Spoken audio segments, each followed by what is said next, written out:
Oi, gente, que bom que você tá aqui, que bom que você veio.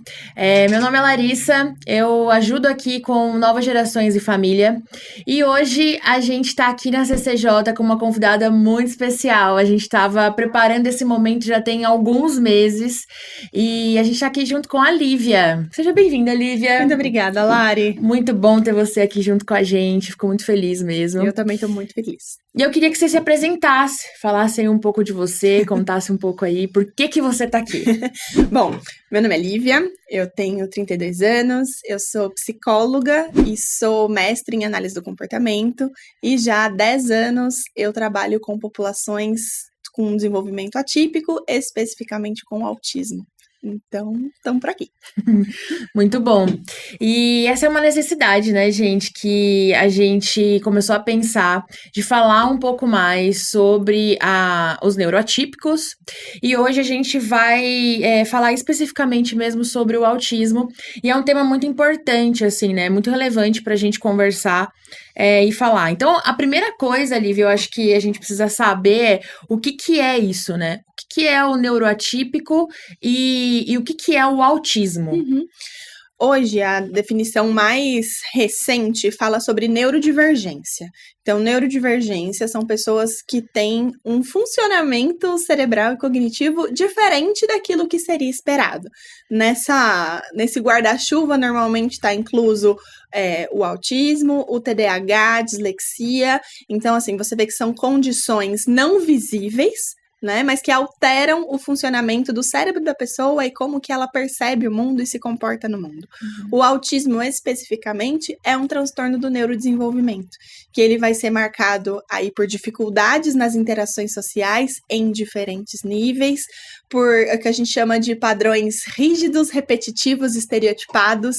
Então, nisso aí a gente inclui tanto interesses muito específicos, gosta muito de uma coisa num nível muito além, ou então aquilo que a gente costuma ver e está mais acostumado das estereotipias, então são aqueles padrões repetitivos, às vezes com as mãos, às vezes com todo o corpo. E a terceira marca do autismo é a alteração no processamento sensorial. O que é isso? Nós temos os 5 sentidos, né? Visão, audição, olfato, tato, e no autismo isso vem alterado. Pode vir alterado tanto para mais, então para uma sensibilidade exagerada, então que a gente às vezes vê aquela pessoa que não gosta de toque, não gosta de abraço, muito sensível com barulho, tanto como pode vir com uma sensibilidade fraca. Então a gente vê às vezes criança pequena que não chora quando se machuca.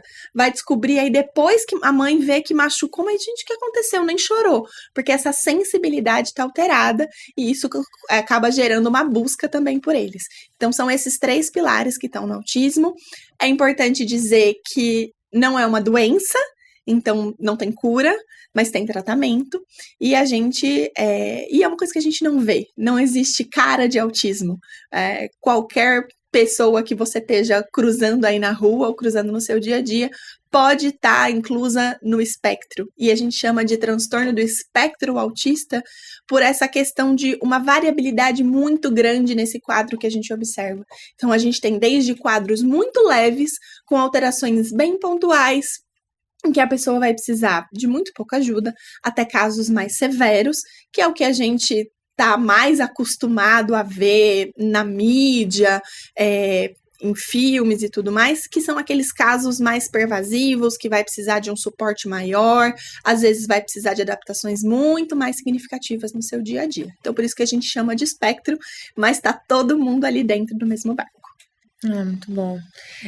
E assim, quais são os sinais que, por exemplo, uma mãe, um pai, a família tem que ficar atento, assim, a essas necessidades, né? Sim. Normalmente, a gente começa a perceber os sinais desde muito pequenininho, tá? Hoje, tem crianças de 2 anos que a gente já consegue diagnosticar, às vezes até antes. E, normalmente, o que a gente vê primeiro é o atraso no desenvolvimento da linguagem, tá? Costuma ver, às vezes, demora para andar, né? Isso acontece, atrasa no desenvolvimento da linguagem. E muitas mães também referem, nossa, desde muito pequenininho, quando eu ia amamentar, ele já não olhava muito para mim, ele não interagia muito, não sorria muito. Então pode ser desde pequenininho, e tem alguns casos que a criança desenvolve bem, até mais ou menos 1 ano e meio, 2 anos, e depois começa a perder habilidades, né? No geral, se você tá vendo que o seu filho está perdendo habilidades, é um sinal muito importante para você ver. E o desenvolvimento da linguagem acaba sendo aí o que a gente mais percebe, né? E aí, o que é importante dizer? A gente recebe muitos relatos no consultório de que a família foi, procurou pelo médico, procurou pelo pediatra, e o pediatra falou assim, não, fica tranquila, cada criança tem seu tempo. Mais ou menos. Perdão, gente. Mais ou menos. Então, assim, a gente tem uma faixa etária em que a gente espera que a criança, por exemplo, aprenda a andar. Tem criança que com 9, 10 meses já tá andando. Tem criança que vai andar lá pelo 1 ano e 2, 1 ano e 3. Ok também, na média ali no 1. Então a gente tem essa faixa que, ok, dentro desse período, cada criança tem seu tempo. Agora, se essa criança tem 1 ano e meio e ela ainda não anda, opa, tem alguma coisa que tá diferente aí. Então, mesma coisa com linguagem. Já teve relato de criança com 3 anos que ainda não fala nada e o médico disse, não, tá tudo bem, cada criança tem seu tempo. Então, a gente tem que estar muito atento a esses marcos do desenvolvimento da criança. Sentar, andar, falar, formar frases. Quando a gente vê que esses marcos não estão sendo alcançados, a gente fica o sinal de alerta. E aí que é bom a gente conviver com outras crianças. Ter um priminho, ter um amiguinho, o pessoalzinho da igreja. Então, a gente vê a nossa criança no contexto de outras crianças, não no sentido de competir para quem já tá vendo primeiro, mas pra gente ter uma ideia do geral e se a nossa criança tá acompanhando aí o geral. Muito bom, muito legal. E aí, por exemplo, se dentro do Ministério Infantil, ou dentro da escola, ou da própria família, a pessoa está um pouco mais atenta às vezes e falou, nossa, será que tem alguma coisa? Será que não tem? Como isso precisa ser falado para a família? Se sim, como falar? Porque é um assunto delicado, assim, né? Acho que todo mundo fica sensibilizado, assim, né? Para um diagnóstico, ou fica apreensivo para saber, tem, não tem. E como lidar com isso, assim? Sim. Olha, toda pessoa que está envolvida com essa criança rotineiramente, seja a escola, seja um cuidador, seja o Ministério Infantil, se está percebendo um padrão de comportamento diferente, tem a responsabilidade de falar para esses pais. Porque às vezes é a primeira criança da família, não tem um primo, não tem ninguém assim com quem comparar, e às vezes esses pais simplesmente não sabem o que olhar, o que procurar. E isso não é demérito nenhum dos pais, nenhum pai é obrigado a conhecer todos os sintomas de todas as coisas, mas a gente que trabalha com criança, a gente tem que ter isso um pouco mais fresco.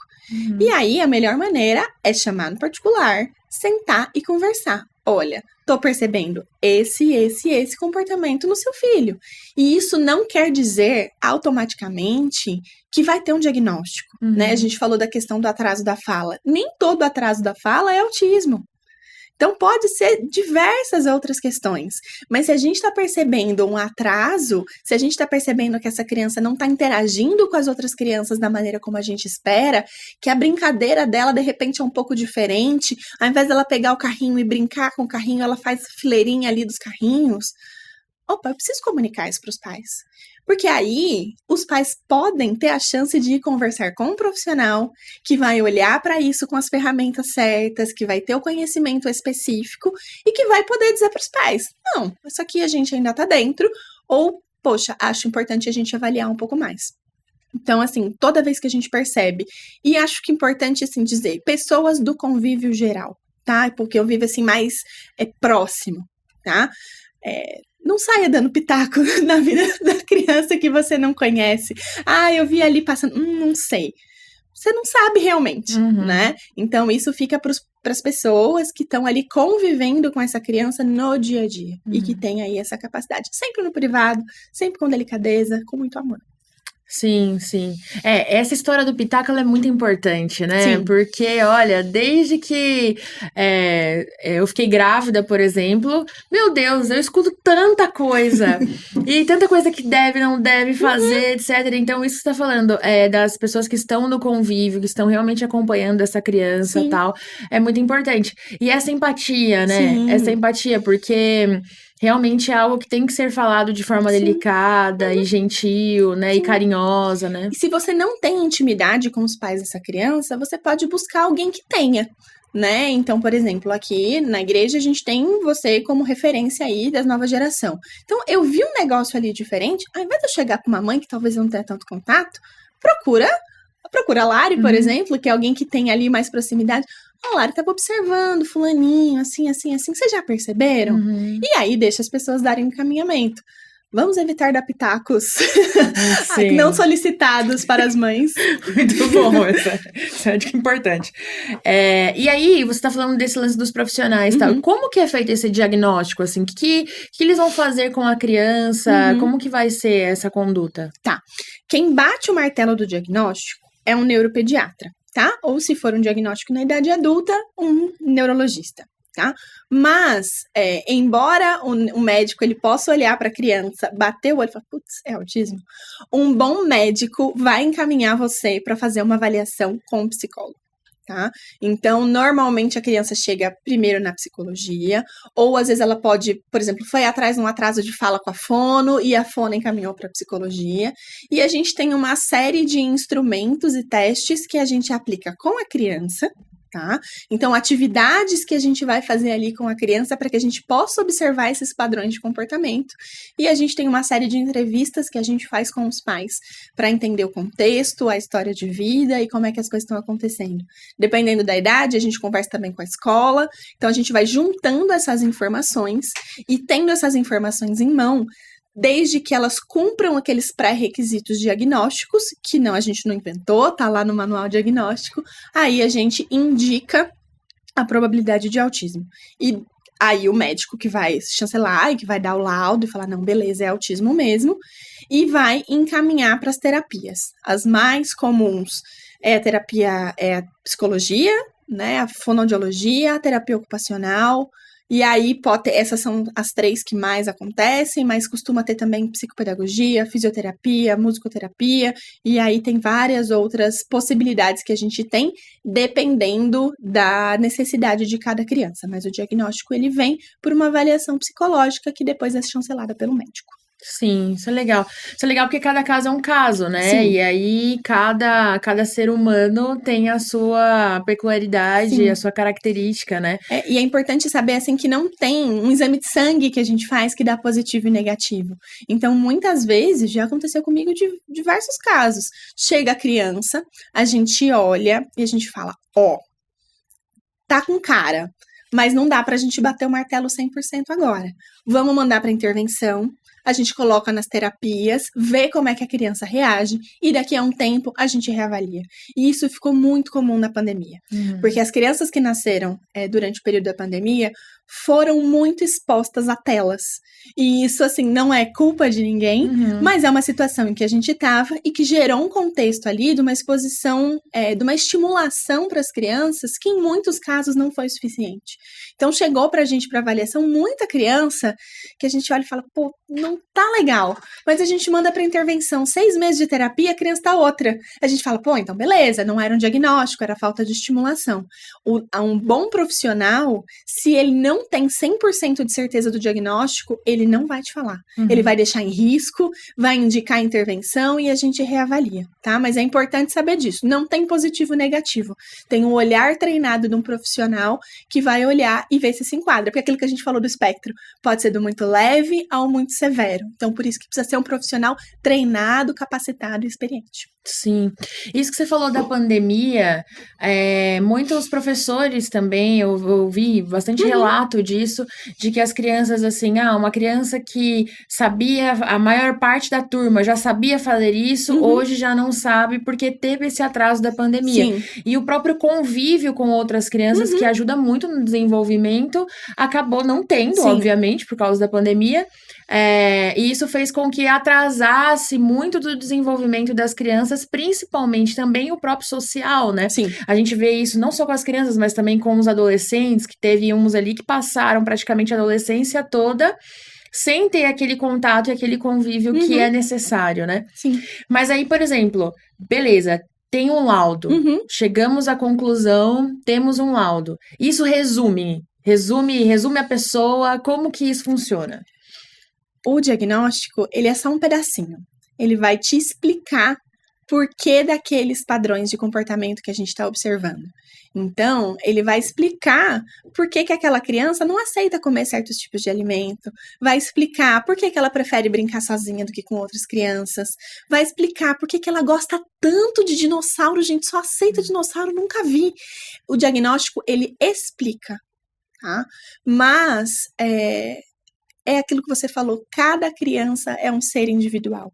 E quando a gente vai para as terapias, cada criança vai precisar de um tipo de terapia diferente, vai precisar de uma intensidade de terapia diferente. Tem criança que faz 30, 40 horas de terapia por semana. Tem crianças que vai fazer 3, 4 horas de terapia e vai ser suficiente. E aí é importante dizer, né, que assim, com diagnóstico ou não, né, às vezes não fechou o diagnóstico ainda, está em investigação, está observando.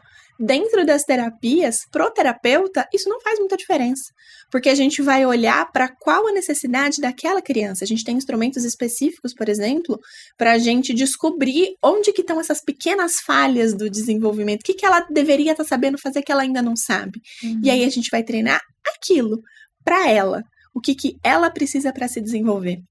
Então, o diagnóstico, ele ajuda no sentido de, você, por exemplo, as famílias conseguem alguns benefícios, a família consegue, por exemplo, lutar para que a criança tenha um acompanhante dentro da escola, que a escola forneça um professor ali especializado para acompanhar a criança, mas é cada criança na sua necessidade. Então, volto a falar, é um espectro. Eu trabalho com autismo já tem quase 10 anos e eu nunca conheci 2 crianças iguais. Às vezes a gente olha e fala, essa aqui veio da mesma árvore que o fulaninho. Mas iguais, nunca conheci. Cada criança é única. E se você tiver num serviço ou com um profissional que pasteurize a sua criança ali num bolo e não olhe para as necessidades específicas dela, sugiro que você procure alguém que tenha esse olhar e esse cuidado. Legal. E aí, a gente falando disso, né, sobre ficar cada vez mais claro esse lance da importância da família, né?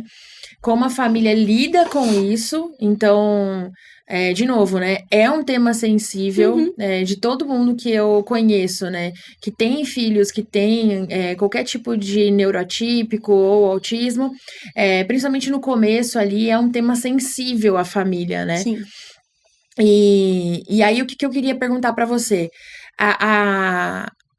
Essa culpa que às vezes a família sente, sabe? Sim.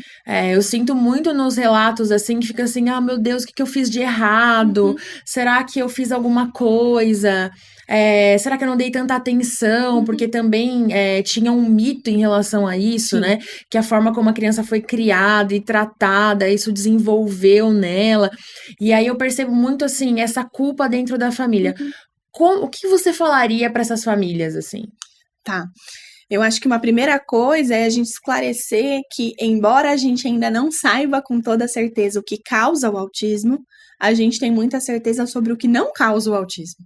Então, não antigamente o mercúrio, as vacinas, que infelizmente é uma ideia falsa que volta a circular de tempos em tempos, não é nada que você tenha feito com o seu filho. Hoje tudo indica pra gente que a gente tem uma carga genética muito importante em relação ao autismo.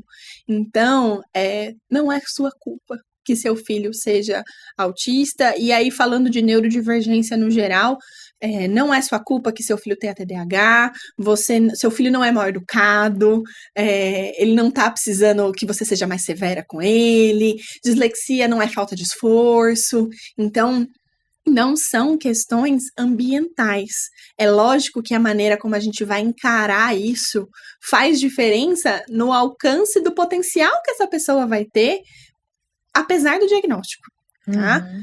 Mas em relação à culpa, o processo que a gente observa quando a família recebe um diagnóstico é um processo de luto. É morrer a idealização do filho que a gente tem para começar, que a gente achou que a gente ia ter, para começar a aceitar o filho que a gente realmente tem. E isso é um processo muito duro, e é um processo que, quando a gente tem um diagnóstico, é muito mais forte e muito mais evidente. Mas, por outro lado, que processo de maternidade e paternidade não é assim? Uhum. Que mãe e que pai não faz projeções sobre o seu filho, não imagina como é que essa criança vai ser, o que ela vai querer, do que ela vai gostar? E você tem que todo dia deixar de lado aquilo que você idealizou para o seu filho e olhar para o seu filho como ele realmente é. Pode ter culpa envolvida no meio? Pode. Mas a culpa é um sentimento que não vai ajudar a gente em nada, né? Então, assim, se você sente culpa, o meu conselho para você é procure ajuda para tratar sobre essa culpa.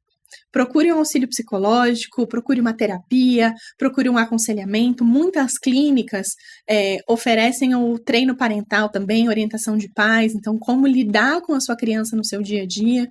Mas, do ponto de vista prático, a culpa não ajuda, ela só atrapalha. Então, se a culpa está existindo, vamos cuidar dela, vamos minimizar essas idealizações que a gente tem e olhar para a criança que está ali na nossa frente, que precisa da gente, que tem as necessidades próprias, e é com isso que a gente tem que lidar.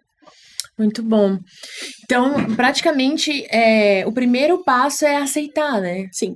Aceitar. Sim. E aí, isso é muito bom, porque isso não é somente com a família, né? Mas, por exemplo, as próprias pessoas que você falou do convívio dessa criança. Então, por exemplo, no nosso caso aqui, a gente tem o CCJ Criança, né? O Ministério Infantil. Os professores aceitarem, entenderem sobre isso, por isso da relevância desse nosso papo, né? Sim. Que é algo que é para toda a igreja. Então, para os professores também somente? Não. Para o pessoal que é do apoio, que seria, sei lá, uma diaconia, talvez em alguma outra igreja tenha outros nomes, né?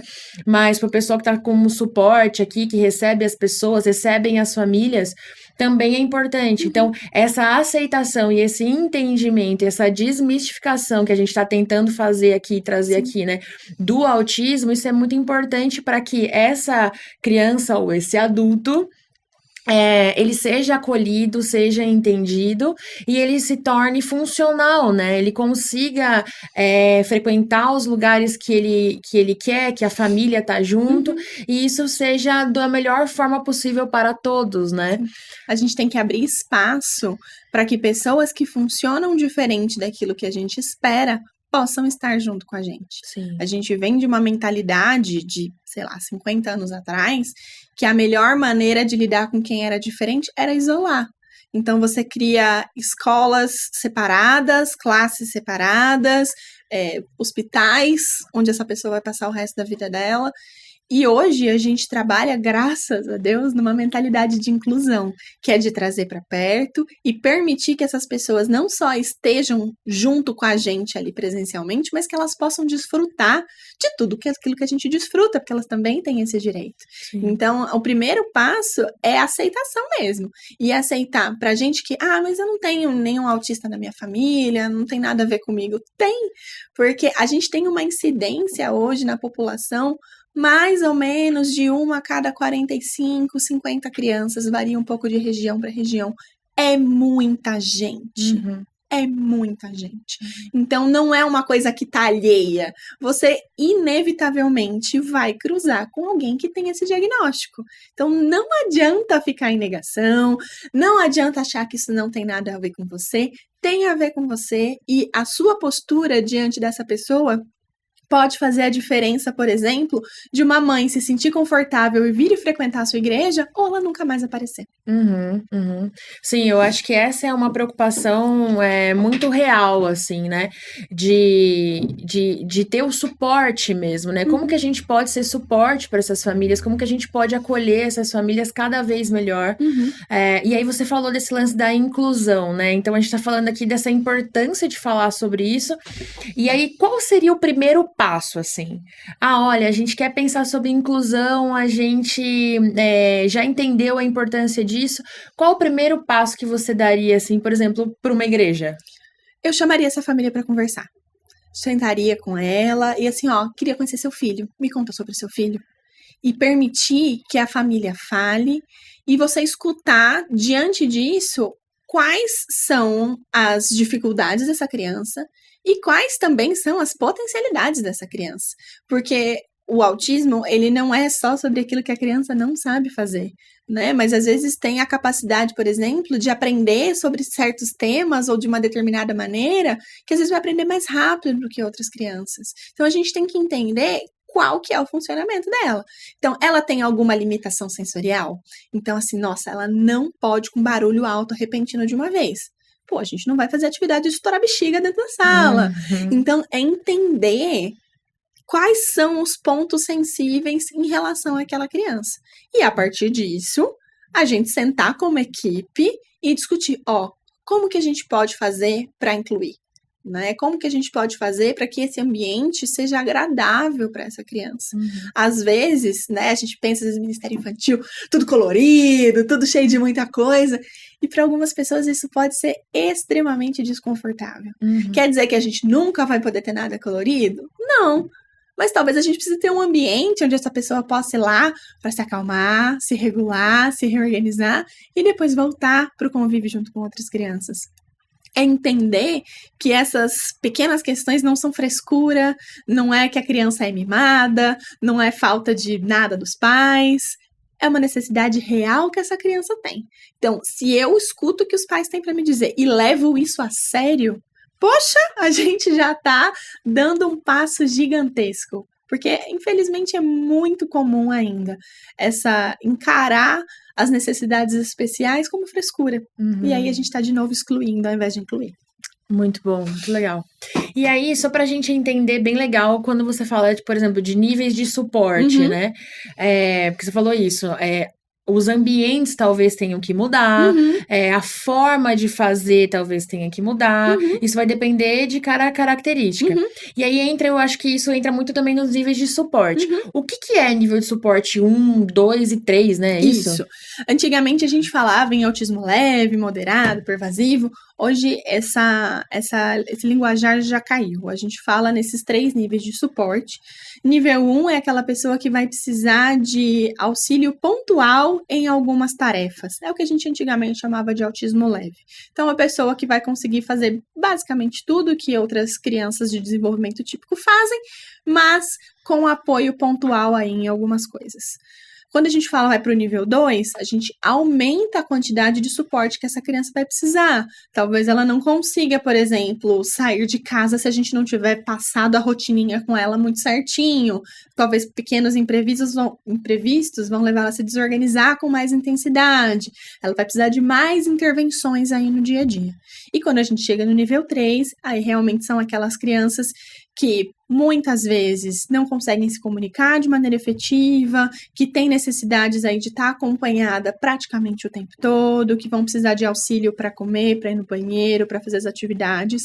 Então, tem a ver com essa questão de o quanto de ajuda que a criança precisa ou a pessoa precisa para funcionar, né, na vida cotidiana. Eu já ouvi falar desse lance do reforço positivo. Uhum. Isso funciona para todos os níveis de suporte? Então, primeiro explica pra gente o que é reforço positivo e como isso é aplicado, né? Tá, então vamos lá. Reforço é um conceito da análise do comportamento que vai falar pra gente sobre um evento qualquer que acontece depois de um comportamento e que vai aumentar a probabilidade desse comportamento acontecer no futuro, tá? Quando a gente fala de positivo, tem a ver com que a gente está acrescentando alguma coisa no ambiente, tá? Por exemplo, cada um de nós aqui tem seu trabalho. A gente vai todo dia lá pro trabalho. Porque a gente gosta? Nem sempre. Tem dia que a gente queria ficar em casa só deitadinho ali assistindo nosso Netflix. O que reforça a gente ir pro trabalho? Uma das coisas, o salário que cai lá no final do mês. Então, a gente trabalha, recebe o salário, e esse salário definitivamente aumenta a chance da gente acordar no dia seguinte e ir trabalhar de novo. certo? Uhum. Se não tivesse salário, talvez a gente não fosse trabalhar também. Acho que com certeza não. Quando a gente fala do autismo, a gente pensa que tem alguns comportamentos que a gente vai precisar ensinar para a criança. Porque ela não aprendeu naturalmente. Tem crianças de desenvolvimento típico que aprendem naturalmente, muitas vezes por imitação de outras crianças também, ou de adultos, que a gente tem que fazer certas coisas. Crianças com desenvolvimento atípico muitas vezes precisam ser ensinadas.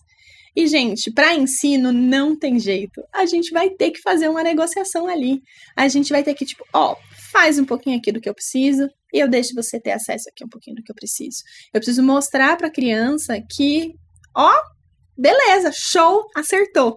Então, o reforçamento positivo é uma estratégia que a gente usa para ensino de comportamentos. Isso a gente pensando no ambiente de sala de aula, dentro do ministério, muitas vezes a gente vai precisar ensinar que tem momentos que a gente vai ficar sentadinho, tem momentos que agora é hora da gente brincar, tem momentos que a gente vai guardar os brinquedos. E isso não só com crianças de desenvolvimento atípico, com todas as crianças. Quem nunca usou um esquema de estrelinha dourada por ter feito de algum comportamento?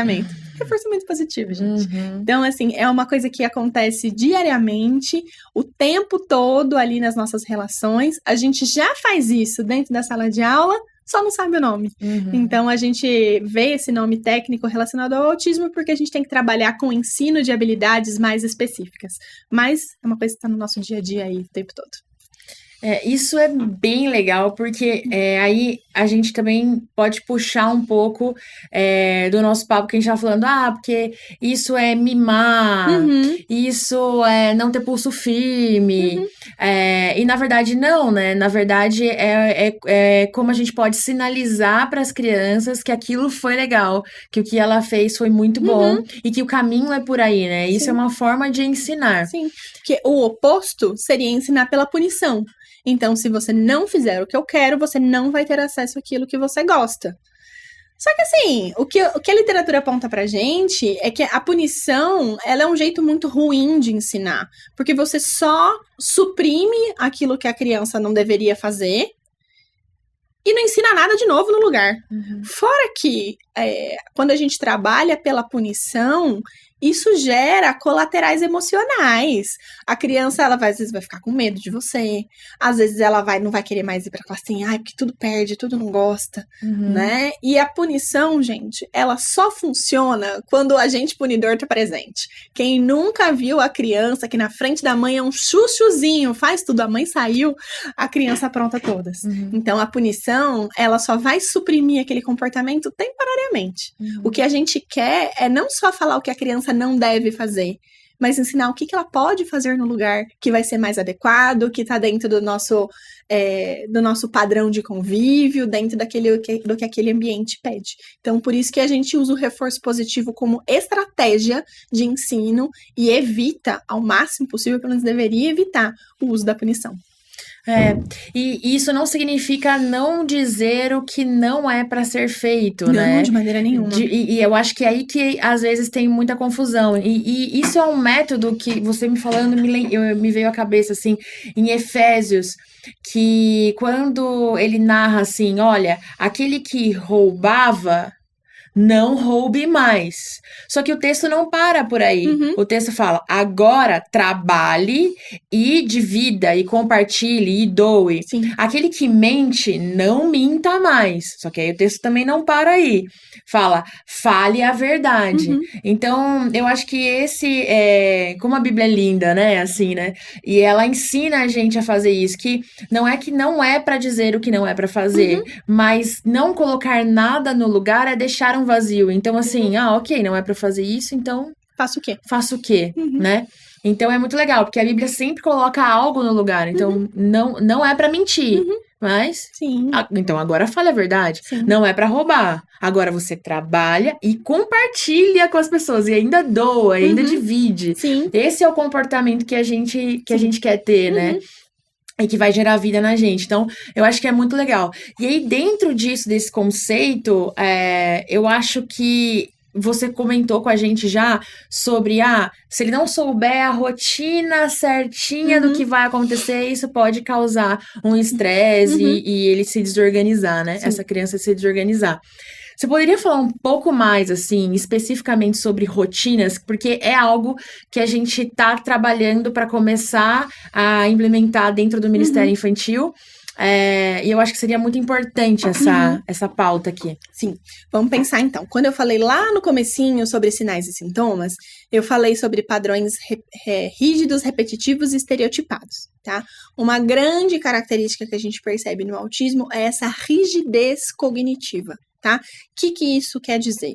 Eu e você, que temos o desenvolvimento típico, quando alguma coisa sai daquilo que a gente planeja, a gente consegue rapidamente recalcular a rota, entender que, beleza, tudo bem, tá fora do meu controle, escolher um outro caminho e seguir.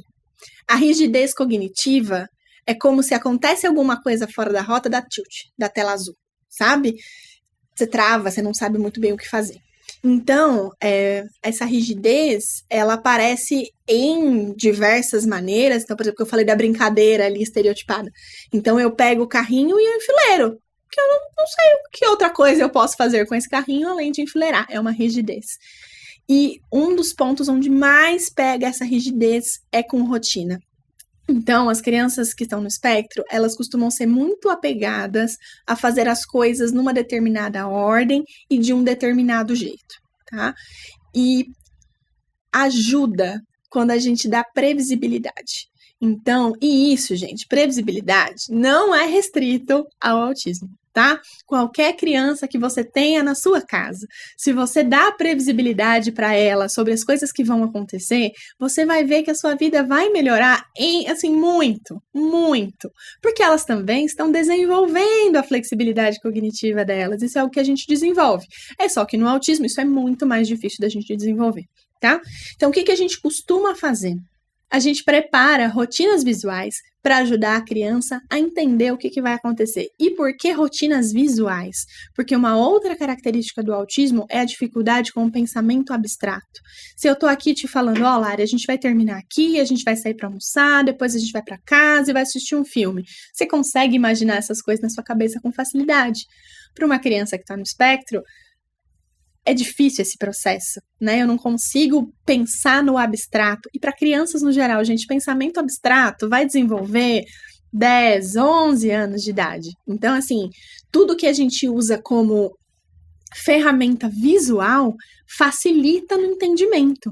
Então, ao invés de eu ficar falando um monte de passos para a criança, eu mostro um desenho. Ó, aqui a gente tá aqui, depois a gente vai para lá e depois a gente vai fazer isso daqui. Eu já antecipo para a criança o que vai ser esperado dela.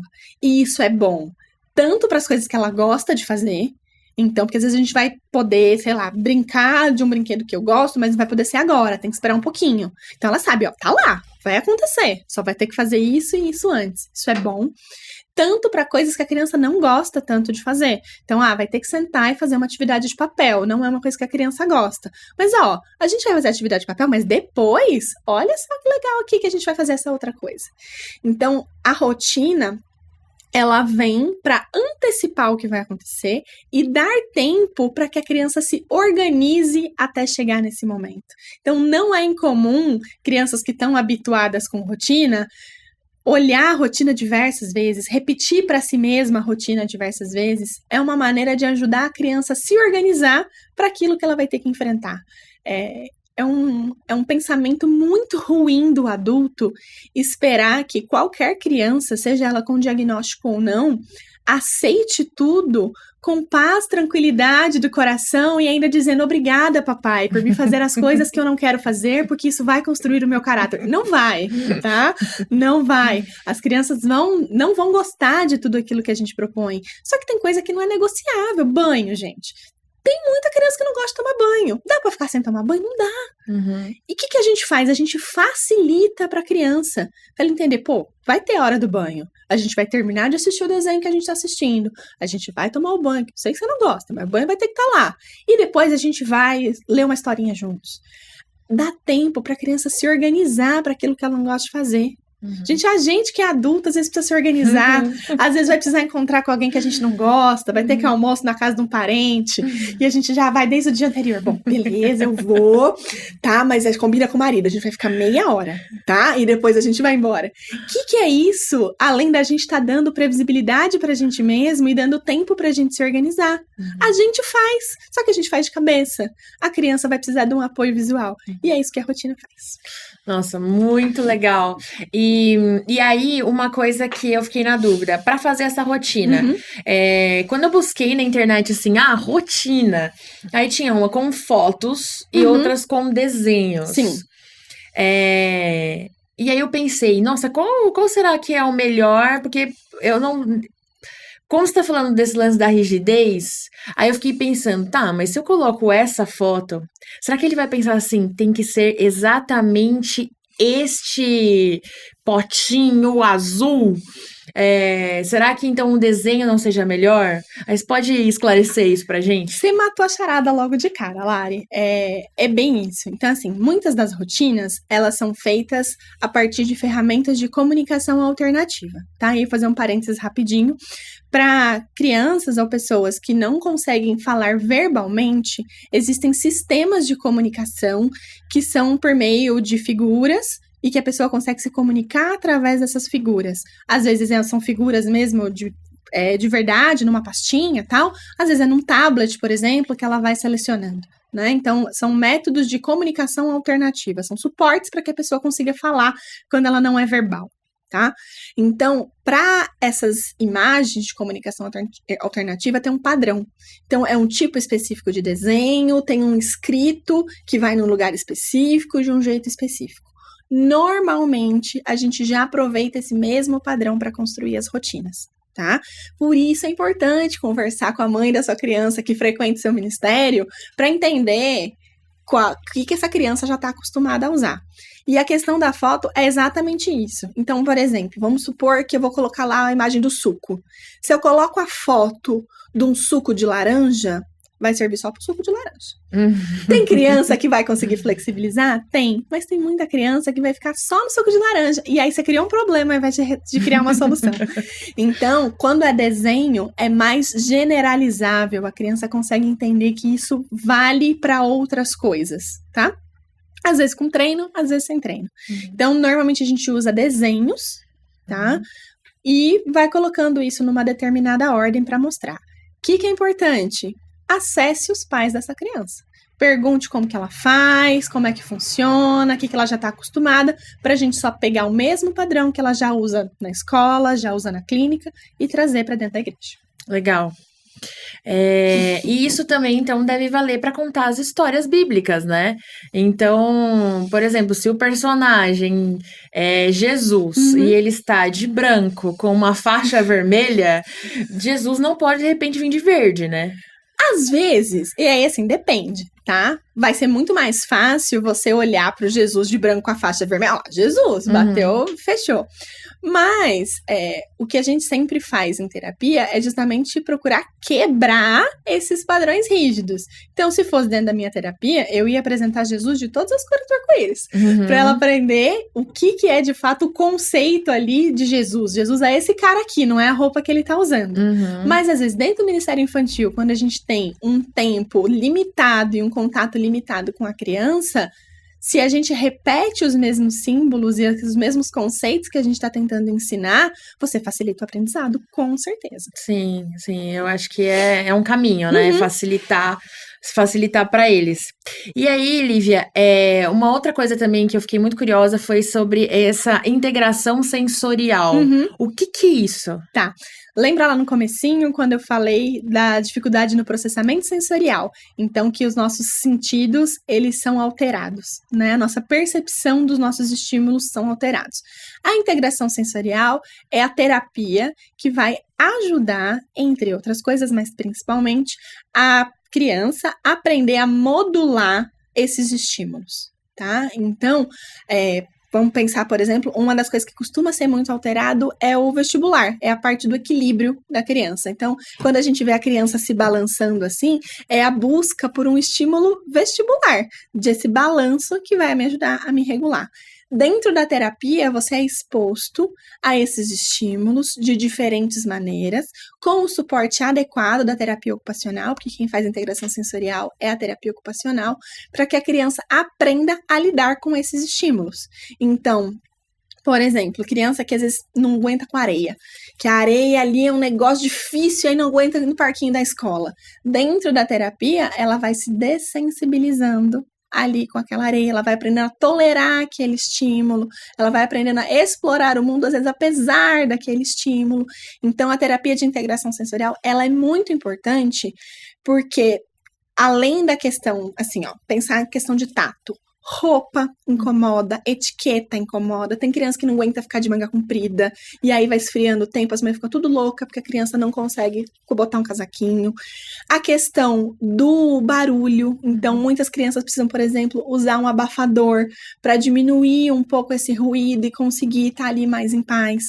Tem criança que vai precisar, quando tá muito desregulada, precisa ser apertada, ou então precisa apertar algum brinquedinho, tipo uma moeba, uma geleca, alguma coisa assim, que ajuda ela a se regular também. A questão da seletividade alimentar, então, que é muito presente também, que não aguenta comida pastosa, ou não aguenta comida crocante, ou só come uma coisa determinada. Tudo isso, quem vai trabalhar é a integração sensorial. Eu, infelizmente, fui conhecer o trabalho da terapia ocupacional só depois que eu saí da faculdade, depois que eu comecei a trabalhar com esse público. Mas, gente, hoje, sim, eu olho para a terapia ocupacional e eu olho como, assim, uma das especialidades mais importantes para o desenvolvimento da criança ali. Porque imagina você estar num mundo que é desconfortável para você. Que o que você olha, o cheiro que você sente, a roupa que você está usando te causa desconforto. E é para isso que a integração sensorial serve, para minimizar esse desconforto e te ajudar a estar no mundo melhor. Acho que é isso. Nossa, então, por exemplo, quando a gente vê uma criança em crise, aí uma pergunta, por exemplo, quando alguns faz esse movimento com o corpo, ou com as mãos, ou precisa correr, algo assim, isso é uma crise ou isso é só uma regulação? Explica isso pra gente. Tá. Não necessariamente a crise, não, tá? Normalmente as estereotipias, elas vão aparecer, ou às vezes quando a criança tá muito animada, então aí ela tá muito feliz, ela balança as mãozinhas assim, que é quase como se vazasse aquilo que tá acontecendo, ou às vezes ela tá realmente tendo uma busca, às vezes tá muito agitada, precisa sair pra correr. Então essas são estratégias de regulação, que, novamente, nós adultos temos também. Quem não fica balançando a perninha, estralando os dedos, mexendo no cabelo. A gente também se regula, só que a gente faz isso de maneira menos intensa e mais socialmente aceita, né? Eles precisam fazer isso de uma maneira mais expansiva, tá? Quando a gente vai falar de crise, é importante a gente diferenciar birra de crise, tá?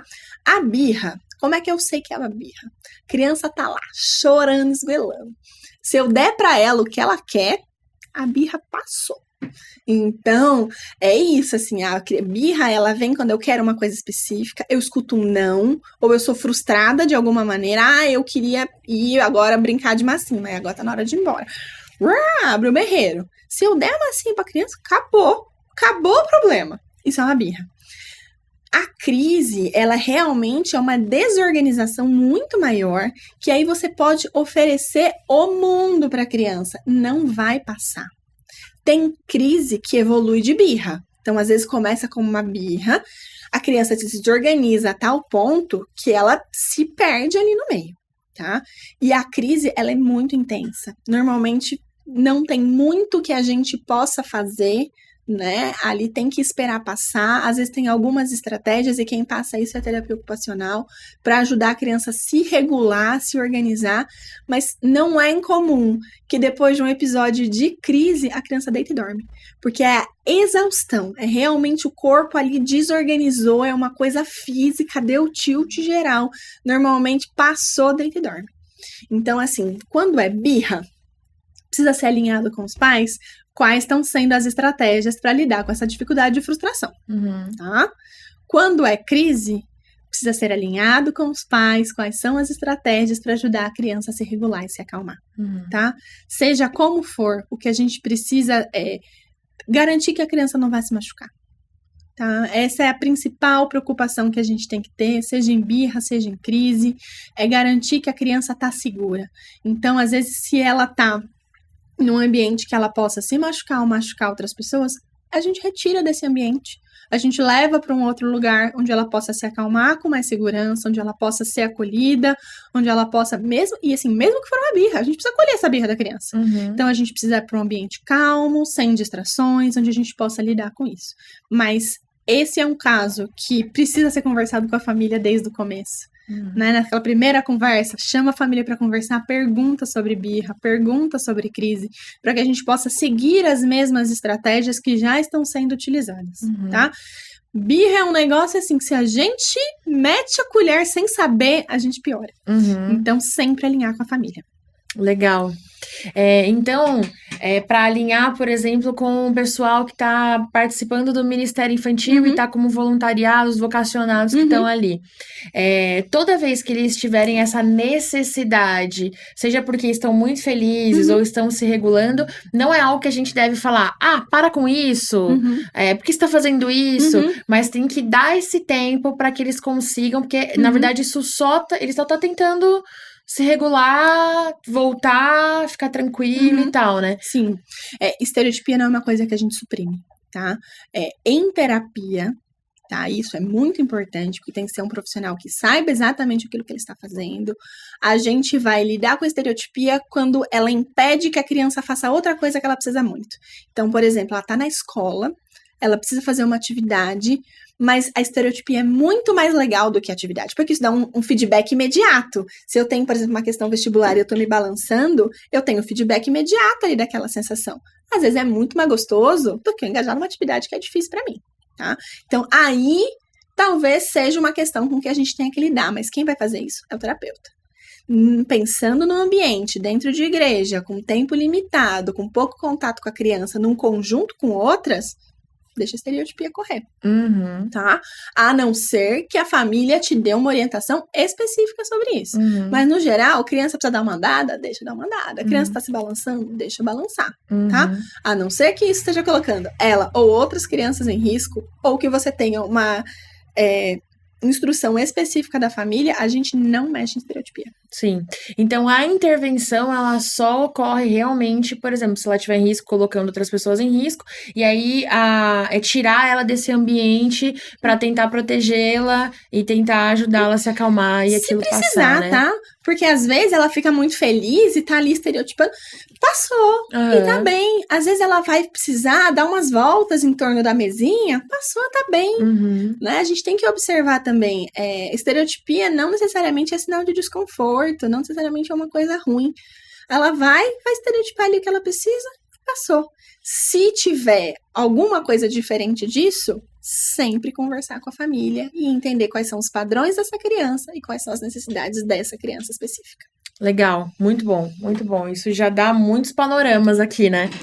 E aí a gente tava falando desses tipos de comportamento que se ajudam a regular.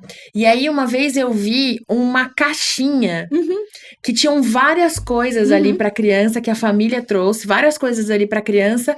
E aí, quando tava no meio não tava conseguindo realmente se organizar, porque assim, o que eu queria saber isso é do nada, né? Assim, pra quem tá olhando de fora, isso foi do nada. Mas foi o que você pontuou e eu achei muito interessante. Imagina você viver num mundo que várias coisas te incomodam. Então, tipo, o botão da camisa, o cheiro do lugar, ou o barulho repentino. Então, às vezes, o que parece de quem tá de fora, que foi do nada, na verdade, é algo que ele já tava tentando lidar e aí aconteceu alguma coisa e aquilo explodiu, né? E aí eu achei muito legal esse kit que a família deu, que aí ele pegava o que tava ali de interesse dele e tal, e ali ele ia se acalmando, até ficar tranquilo e não sofrer um risco, né, pra ele. O que você acha desses kits? Eu acho que eles são muito legais, tá? Porque realmente isso é dar pra criança aquilo que ela precisa pra conseguir se organizar, mas tudo depende do perfil sensorial dessa criança, de que tipo de estímulo que ela precisa, se ela dentro da terapia ela já foi ensinada a buscar esses estímulos. Então, por exemplo, uma coisa que é um equipamento assim que se usa é mordedor, né? Tem muita criança que tem essa necessidade oral de levar as coisas na boca e tal. Eu tive uma pequenininha que ela mordia a própria mão. Quando ela ficava muito animada, ela se mordia e ela se machucava. E a gente precisou ensinar ela a usar o mordedor. Então ela andava com o mordedor penduradinho no pescoço e ela aprendeu, ao invés de se morder, ela usar o mordedor ali como ferramenta. Acontece do nada? Adianta eu só dar um mordedor para a criança? Não adianta, isso precisa ser colocado em terapia, precisa ter sido ensinado, precisa ter todo um processo. Então, se a família oferece pra gente uma caixinha, legal, tá? Mas não é simplesmente a gente dar uma moeba para a criança e ela vai se regular. Então, quando a gente tem a oportunidade de usar esse recurso, excelente, né? Sempre conversar com a família. Ó, o que a TO dele recomenda para quando ele estiver mais desorganizado. Tá? Mas não é uma coisa que a gente consegue inventar do nada e ali resolver a situação ali com meia dúzia de estímulos sensoriais. E aí a gente começa a perceber como o papel de um voluntário ali, de um vocacionado no Ministério Infantil, que às vezes é resumido vou lá dar uma aula, né? E o pessoal que só tá lá dando uma aula e contando umas historinhas e cantando umas musiquinhas. O pessoal que tira as crianças do culto para não atrapalhar os adultos. Isso tudo são mentiras, né? Não são verdades, porque é um trabalho muito mais profundo, muito mais complexo, do que minimizar isso a contar historinhas, contar uma música ou tirar as crianças do culto, né? Sim. Mesmo porque o objetivo é realmente ministrar o coração dessas crianças, né? É que elas conheçam o quanto antes o poder de Jesus, quem é Jesus, a salvação, como elas precisam de um salvador, né? E o quanto antes elas possam entender que dá para viver a vida junto com Jesus. E aí, dentro disso, fica uma dúvida. Então, dentro desse lance dos suportes, também tem algumas características cognitivas que são mais prejudicadas, né? Do entendimento, da compreensão mesmo da fala e do que está sendo transmitido. E essas crianças que têm esse suporte mais elevado e que têm uma deficiência cognitiva um pouco maior, mais elevada, e que realmente parece que não entendem, né? A pergunta é: como falar da salvação, como falar do evangelho, se aparentemente parece que elas não entendem o que está sendo falado, o que está sendo ensinado? Sim. Acho que um primeiro ponto é pensar que qualquer criança vai aprender por meio da repetição. Qualquer coisa que a gente queira ensinar, a gente vai precisar repetir, e assim, fazer isso de formas diferentes também. Né? Às vezes a gente espera que a gente fale com a criança uma vez, ela absorva e nunca mais faça aquilo que ela pediu pra gente não fazer, ou que ela sempre faça o que a gente pediu pra ela fazer. Ilusão, tá? Se você tá indo por esse caminho, você está cavando uma maternidade, uma paternidade com muita frustração, tá? Toda criança precisa de muito exposição àquilo que a gente quer ensinar para que ela de fato possa aprender. Então, assim, esse é um primeiro ponto.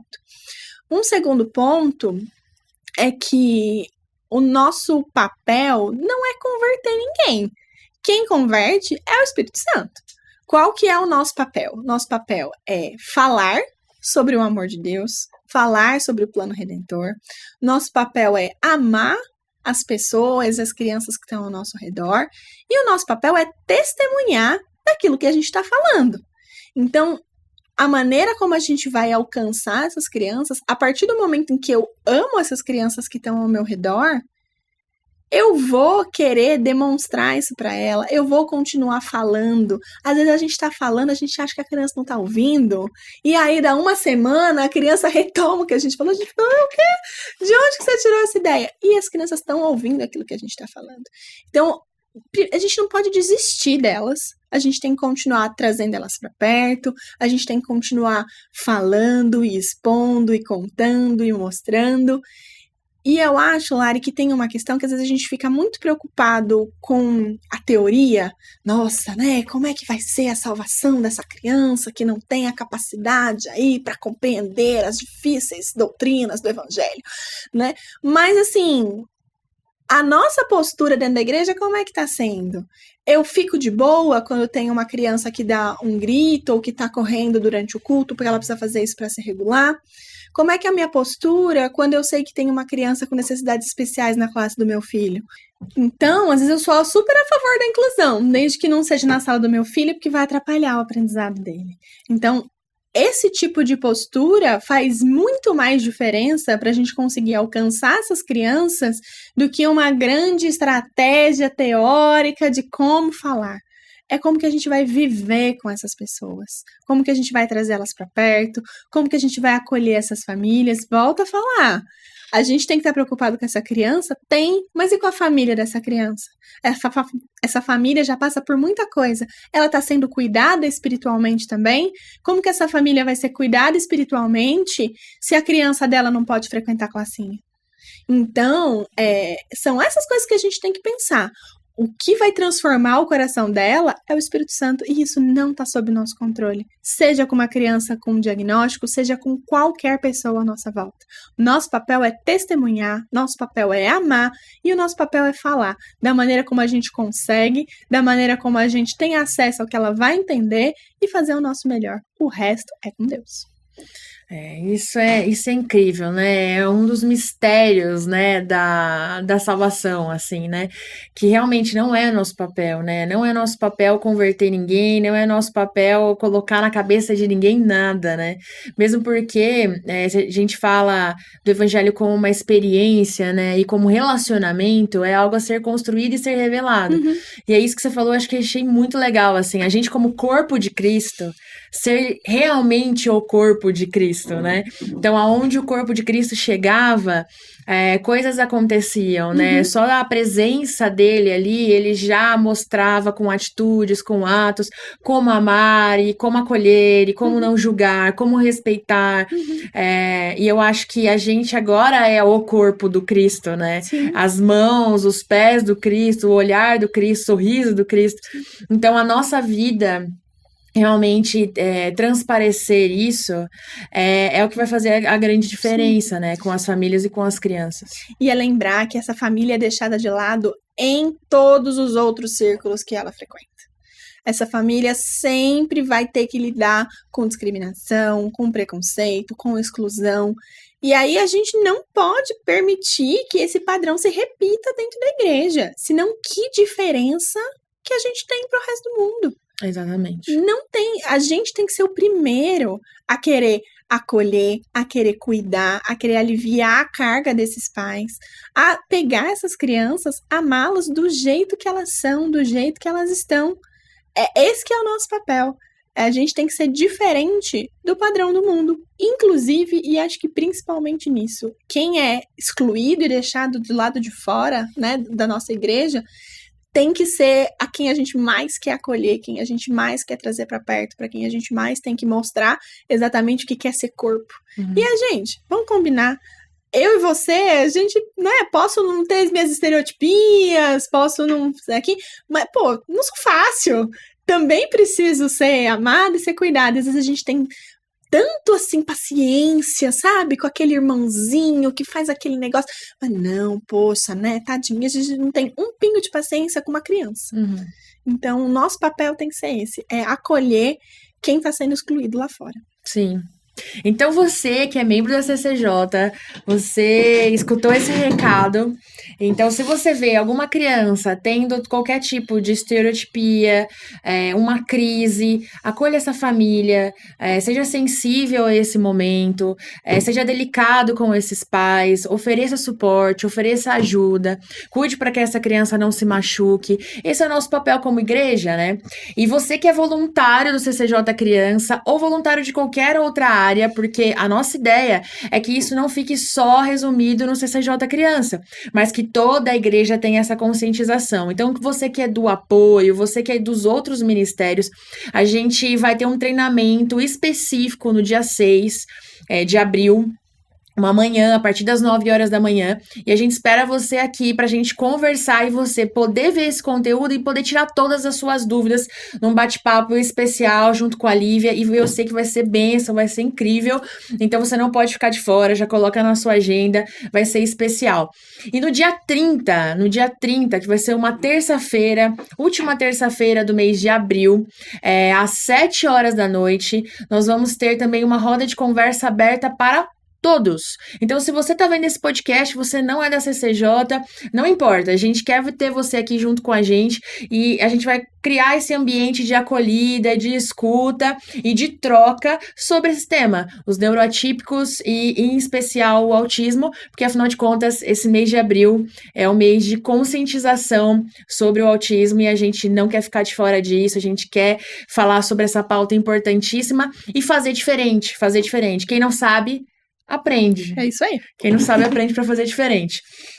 Lívia, pra gente finalizar, eu queria muito que a gente falasse, a gente falou muito de crianças, porque realmente é um foco que a gente queria dar, mas eu não queria deixar de falar sobre os adultos, porque a gente tem recebido algumas pessoas que chega, né, e fala assim, nossa, eu tenho 56 anos e acabei de descobrir, eu sou autista. E isso, de novo, né, causa um choque, um impacto, e fala, mas eu não sei, eu sempre me achei estranho. E eu queria que a gente falasse um pouco sobre isso, assim, sobre esse laudo, esse diagnóstico na idade adulta. Sim. Nesses últimos anos, vamos colocar aí uns 5 anos para cá, pelo menos, o diagnóstico de adultos, ele melhorou muito, porque nos últimos 10, 15 anos, a gente começou a aprender muito mais sobre como o autismo funciona. A gente começou a, de fato, olhar para essa questão do espectro e entender que mesmo quando esses sintomas estão presentes de maneira muito leve, a gente também está dentro do mesmo quadro. Então, o que tem acontecido, e assim, no consultório acontece muito, por exemplo, de vir trazer a criança para avaliação, a gente começa a fazer as perguntas sobre a criança, daqui a pouco o pai, a mãe se olha assim, eu acho que eu também preciso investigar, porque eu acho que eu também sou. Eu era exatamente assim quando eu era criança. Então, é aquela carga genética que eu te falei. Então, assim, tem crescido o diagnóstico em adultos, porque a gente ficou melhor em diagnosticar adultos. Acho que esse é um primeiro ponto. Tá?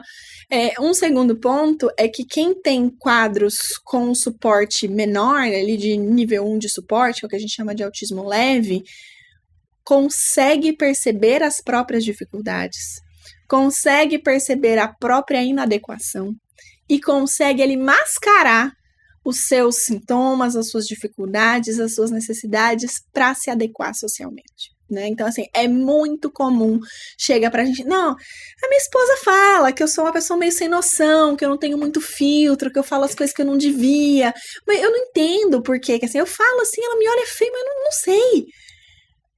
Às vezes não é porque você é sem noção, às vezes você funciona de um jeito diferente, às vezes você está no espectro. Então, tem acontecido mais, o diagnóstico hoje é muito melhor, a gente faz uma avaliação, que é uma avaliação neuropsicológica, então a gente vai não só olhar para a sua infância, para os seus padrões, mas a gente também vai olhar para a maneira como você pensa, para como é que funciona a sua memória, a sua atenção, as suas funções executivas, porque tem certos padrões que a gente espera encontrar quando a gente está falando de autismo, então a gente faz essa avaliação. E o ponto principal é que na idade adulta, o diagnóstico, ele é para ser uma libertação e não um peso. Porque não é fácil você crescer a vida inteira escutando que você é esquisito, escutando que você não sabe falar as coisas direito, tendo dificuldade para ter amigos e não entendendo por que eu não consigo ter essas amizades, tendo dificuldade no seu casamento, não conseguindo lidar às vezes com seus filhos. E o diagnóstico, de novo, ele não vem para te definir, ele vem para explicar por que essas coisas são difíceis para você. Então, quando a gente fala de terapia para adultos autistas, por exemplo, ela é muito parecida com uma terapia comum que eu e você a gente faz. Mas precisa ser com uma pessoa que entenda de autismo e que saiba que isso que você está contando para ela não é uma frescura, não é uma coisa que você, tô escolhendo ser assim. É uma questão que faz parte do seu diagnóstico. Então, assim, realmente você viver 50 anos da sua vida achando que você é estranho e de repente você descobre que você tem um diagnóstico, é um baque. É um baque. Mas ele pode ser também uma libertação de você entender quem você é, por que que você é e do que você precisa. E ao invés de eu ficar tendo que me esconder e sofrendo sem entender, eu posso, então beleza, então quando eu tô numa festa, né, num evento social, eu só preciso sair uns 10 minutinhos ali para me regular e depois eu consigo voltar e ficar bem. Pronto! Às vezes a gente consegue encontrar estratégias que vão fazer a sua vida ficar mais fácil. Porque a gente tá olhando para essas coisas com compaixão e não com julgamento. Então, se você suspeita que você é um pouco diferente das outras pessoas, se você lembra da sua infância e era difícil, se você passou a vida inteira escutando, olha, por que você fala essas coisas? Não sei o que eu vou fazer com você, tá sua esposa chutando a canela por debaixo da mesa. Procura por ajuda. Às vezes você pode descobrir muito mais sobre você e descobrir como viver com isso de uma maneira compassiva, ao invés de uma maneira pesada e difícil. Muito bom. Muito bom, muito bom, porque eu acho que é isso, assim, né, trazer essa liberdade, essa leveza, né, e a gente aceitar quem a gente é, né, porque foi o que você disse, isso pra mim ficou muito do papo de hoje, assim, isso não é uma doença, então isso não tem cura, mas isso é uma forma de viver, é o jeito como cada um vê o mundo, né, então isso é muito legal, porque vai fazer, eu creio nisso, que esse conteúdo chegando vai fazer com que pessoas que sempre se sentiram deslocadas e, eu sou estranho, entendam que não, que na verdade são só algumas ferramentas que é possível de ser aprendidas e viver de uma forma muito mais leve. E a gente também combater o preconceito, que aliás é pecado. Amém. É pecado. O preconceito, o desrespeito é pecado. Então, eu acho que é muito legal a gente ter essa conscientização e esse papo. E, novamente, eu quero reforçar o convite. Se você puder, dia 30, a gente vai ter essa roda de conversa e vai ser muito bom ter você aqui com a gente. Lívia, palavras finais. O que você quer deixar uma última mensagem aí pro pessoal? Fique à vontade. Queria agradecer a oportunidade de estar aqui, de estar falando sobre esse tema que permeia todos os meus dias e que eu acho que é tão importante a gente saber, todo mundo, para poder conviver como corpo de Cristo muito melhor. E a minha palavra é: não fique na dúvida. Minha última questão é essa. Se você tá na dúvida, procura tirar. É difícil a gente lidar com a verdade. Vou falar que é fácil, não. É bem difícil. A nossa vida pode mudar de um dia para o outro. Mas é muito mais fácil lidar com a verdade do que sofrer na dúvida. Então, procure por um psicólogo. Vai ser muito bom para você. Muito legal. Obrigada, Lívia. A gente agradece demais mesmo seu tempo, sua dedicação e você compartilhar, né, todo o conhecimento que você tem desses 10 anos aí de profissão. E muito obrigada, que Deus abençoe. Deus abençoe você, o Rafa, família, coisa linda de Jesus. Obrigada mesmo. Gente, então a gente fica por aqui.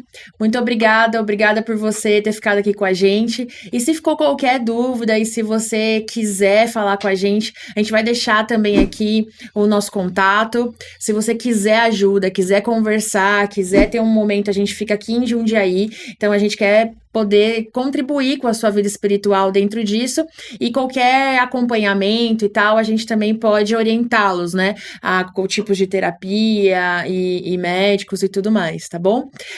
Então deixa seu like, que é isso que não pode faltar, compartilhe isso aqui, se isso fez sentido pra você, ou se você sabe e quer compartilhar esse conhecimento com outra pessoa, tá bom? Muito obrigada, gente, que você seja abençoado por Jesus, um grande abraço.